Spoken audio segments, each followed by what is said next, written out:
Bueno, vamos a escuchar a Alejandro, nos va a hablar de cómics. Es hablar de tebeos y de cómics. Buenas tardes a todos. Esto por ahí.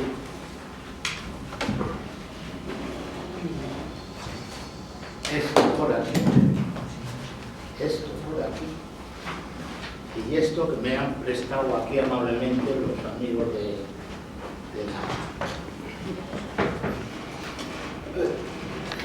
Escobar, Mortadelo y Filemón, el guerrero del antifaz, historia de los cómics y algunos más que son de mi colección particular. Por cierto, dos de ellos se van a regalar esta tarde, ¿Sí? con permiso de la autoridad competente, por supuesto. Sí, siempre que sea a mí. Es que para ti tengo otro envidioso. Ah. Bueno, empezamos el mes pasado con la historia del cómic, empezando por el cómic americano que nace a finales del 19 con el Yellow Kid, que lo tenéis por ahí arriba, y hoy vamos a seguir con el cómic o el tebeo español. Así que cuando quieras, amigo, tal, pasamos. El cómic español, que es tebeo cuando empieza, porque hay una colección que tenemos por ahí que era el tebeo, que da nombre a lo que es el cómic infantil, por decirlo de alguna manera, y luego ya tras la muerte de Franco podemos hablar de una transición no solo democrática, sino también en el mundo del cómic, porque ya se empieza a hacer un tebeo más adulto, que yo he distinguido entre tebeo y cómic, precisamente porque el tebeo está más dedicado a los chavales y el cómic ya parece más de gente adulta.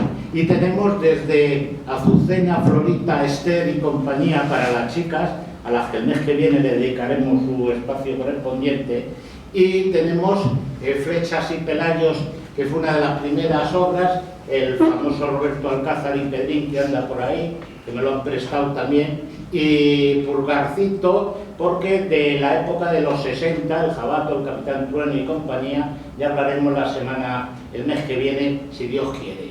Así que cuando quieras, Antonio, por favor, empezamos con la revista Monos, que era muy mona y es de principios del siglo XX, Pulgarcito, que ya anda por allí a principios del siglo XX, el tebeo, y tenéis uno de los primeros ejemplares que da nombre al tebeo como género. Por cierto, decía Will Eisner, que es un gran dibujante de cómics, que a menos de ser el noveno arte, como se le llama el cómic es arte secuencial, es decir, una serie de secuencias que nos cuentan una historieta, o tebeo, o como lo queramos llamar. Tenemos la revista Cucut, que era catalana, el Dominguín, que era otra revista que tenía el suplemento Gente Menuda, la España del tebeo, que es un ejemplo de todo lo que había, y por supuesto, bueno, el tebeo desde los orígenes. Bueno, pues ahí tenéis a la familia Ulises, que era uno de los personajes que todos hemos conocido en nuestra ya lejana juventud. Y por cierto, el día 17 de marzo se considera el Día del Cómic Español, porque ese día, el 17 de marzo de 1917, nace el tebeo, la revista juvenil, infantil, semanario festivo infantil, como veis ahí. Si pasamos a la siguiente, tenemos los primeros tebeos o cómics ya de los años 20, tenemos el Pinocho, el Pocholo. Pocholo es un apodo que tiene ahora uno de los nietos de Franco, o yerno, o cuñado, o primo hermano de una de sus hijas, el Virolet, perdón, en Patufet, que también era en catalán, el Mickey Mouse, que ya empezó a aparecer por aquí en los madriles, Gente Menuda, que era la revista ABC, que tenía su suplemento, y La Risa Infantil, que era otro tebeo cómic, como lo queréis llamar, de los años 20. Y pasamos a el tebeo ya de la República y de la Guerra Civil. Tenemos Pelayos, Chicos, La Ametralladora o Flechas, que estos son evidentemente, digamos, del nacional sindicalismo, es decir, de derecha. Pero si pasamos A la siguiente, bueno, ahí tenemos al gran al genio Mingote, vecino de este distrito, medalla de oro en las Bellas Artes, marqués de Daroca y miembro de la RAE con la R minúscula. Ahí tenéis uno de sus primeros dibujos que parece irreconocible, un Mingote muy juvenil, y aquí algunos de sus chistes en los que siempre trataba temas muy importantes, pero desde el humor. No sé si fue Gabriel Poncela el que decía que todo se podía decir, pero con una chispa de humor, no hacía falta, bueno, pues ponerse tragicómico para contar la mitad de las cosas. Y en la medida de lo posible uno hace lo que puede, aunque no siempre se dedica a tener buen humor. Pasamos a las revistas ya de índole de izquierdas, por decirlo así.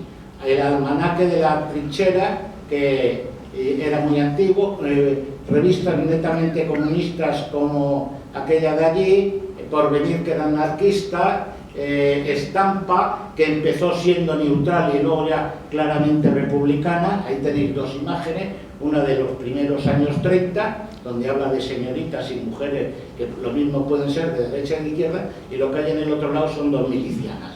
Y en el País Vasco y Cataluña, que siempre han sido, con Valencia, como luego veremos en el cómic ya de los 40 y 50 de posguerra, Cataluña y Valencia, los grandes artistas o compositores, o como lo queramos llamar, dedicados al cómic, la mayoría son catalanes o valencianos. Son las dos escuelas más importantes que ha habido en el cómic español. Y tenemos Pionero Rojo, que era de clara significación republicana, y en Cataluña el Espelleno, no sé qué, porque ahí ha salido medio mal, no sé por qué, en mi casa se veía bien y aquí se ve mal. Bueno, son revistas todas ellas de la época de, bueno, como estamos diciendo, de los años 30, los convulsos años 30 de República y Guerra Civil. Y pasamos y hablamos de uno de los grandes genios del humor de la época, Vicent Miquel Carceller, que era valenciano, nacido en 1890, era el autor, director, jefe de la Trinca, que era la Traca, perdón, que era un periódico de izquierdas, pero que lo mismo se metía con los políticos de izquierda, y tenéis a un republicano con el León de las Cortes, que luego, bueno, pues durante la Guerra Civil, pues ya fue de tendencia mucho más republicana, antifranquista perdido, por decirlo así, que además fue fusilado, y alguien comentó, se acaba de fusilar la risa, cuando en el año 1940, pues, bueno, pues fue fusilado en la cárcel. Tiene una calle en Valencia, su Valencia natal, y aquí tenéis, bueno, pues algunos de los chistes que él sacaba, pues que, bueno, pues bueno, ahí le tenéis a Franco con voz aflautada y comiendo plátanos, porque como empezó la Guerra Civil partiendo de Canarias, pues es una alegoría al inicio de la revuelta de los nacionales. Y aquí tenéis, bueno, seguimos con Jesús Blasco, otro autor también catalano-valenciano, porque todos son de la escuela de Cataluña o valenciana, con editoriales como la editorial valenciana. Había una editorial que no se me ha ocurrido, se llamaba Meller, como mi apellido yo, curiosamente, y por casa ha habido algún tebeo de la editorial Meller, que era también catalana, como digo. Jesús Blasco, que vivió casi todo el siglo XX, es el autor de Cuto, que era un personaje que empieza siendo de derechas, pero que luego se va atemperando a lo largo de los primeros años de la posguerra.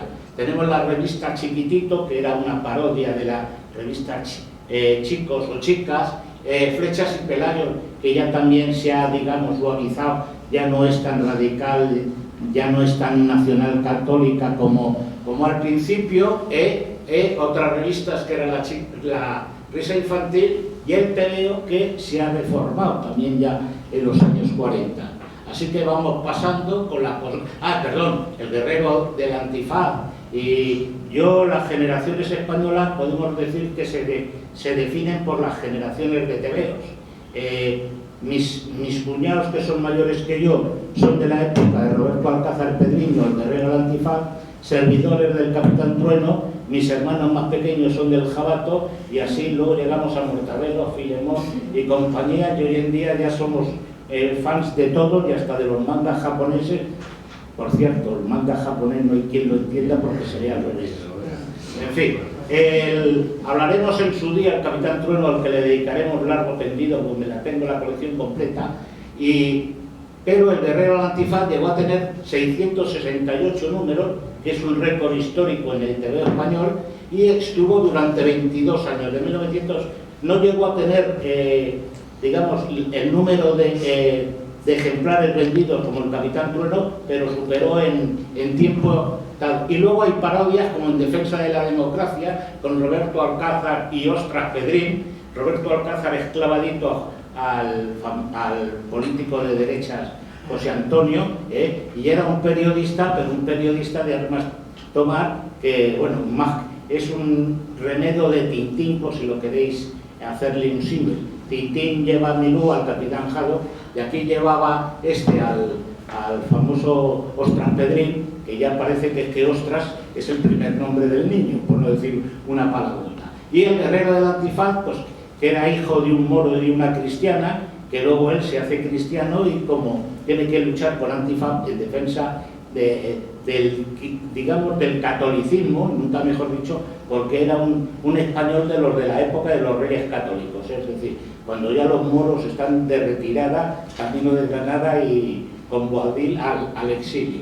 Y seguimos, vamos pasando, llegamos a José Escobar, que anda por ahí también Zipizape. Aquí hay un buen ejemplar de Escobar, que es también otro catalán valenciano entre 1908 y 1994, en la revista La Risa, en el Jaimito, en el Pulgarcito, que ya se volvía a reeditar. Uno de sus personajes más importantes son Zipizape, que ya dijimos que era una parodia de esos niños, los Cameter Kid, que hablé yo el mes pasado, uno rubito y otro moreno que arman las armas, las lían siempre, hay película y todo. Zipizape, Don Pantufla, su padre, que bueno, Don Pantufla Zapatilla, que le venía muy bien el nombre al papá y a los niños. Se han hecho hasta películas, ¿no? Y luego aquí tenemos al Hambriento, que era una parodia de ese hambre que se pasó en España en la posguerra, el Carpanta, que podía ser también un símil de un tal Charlot, y que siempre está soñando con pollos, filetes de panado y de todo, y que luego no se comía una rosca, literalmente hablando, es decir, no comía y se pasaban los días y las noches debajo de un puente, y eran unas historietas muy divertidas.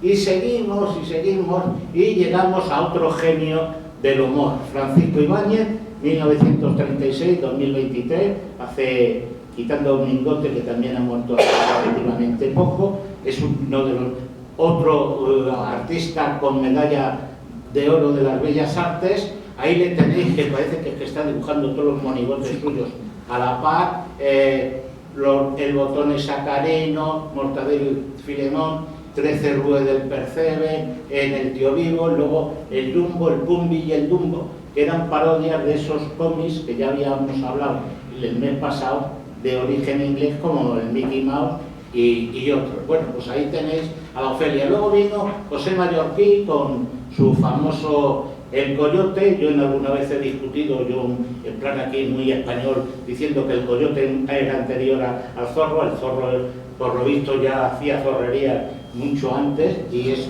bueno, como veis, de José Mallorquí. Se vendieron novelas y cómics de este señor a punta pala, como de, bueno, pues de esas novelas del oeste que eran muy típicas. Se hicieron varias películas, el último ahí, ¿cómo se llama? El amigo José Coronado. Y he traído del Zorro, con la leyenda del Zorro, con nuestro querido Banderas, y luego la guapísima moza que trae al lado, Catherine Zeta-Jones, y arriba el Zorro con Alain Delon, que como sabéis ha muerto este mismo año.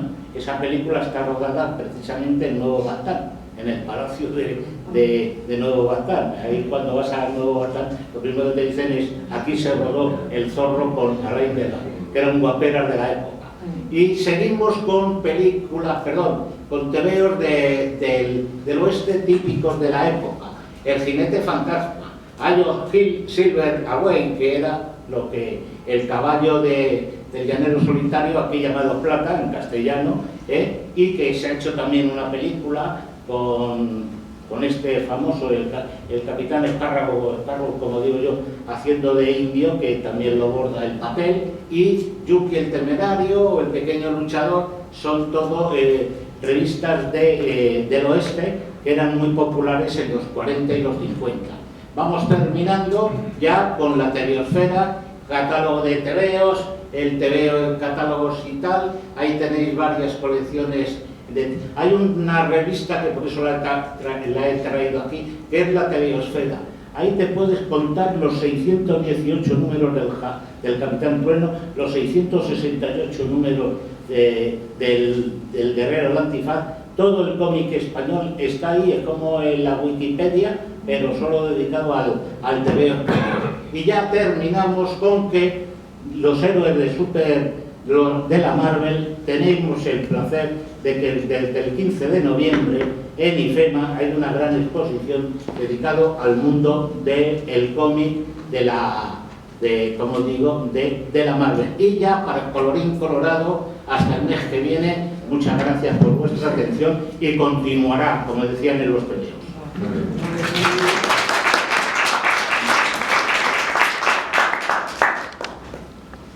Pero prefiero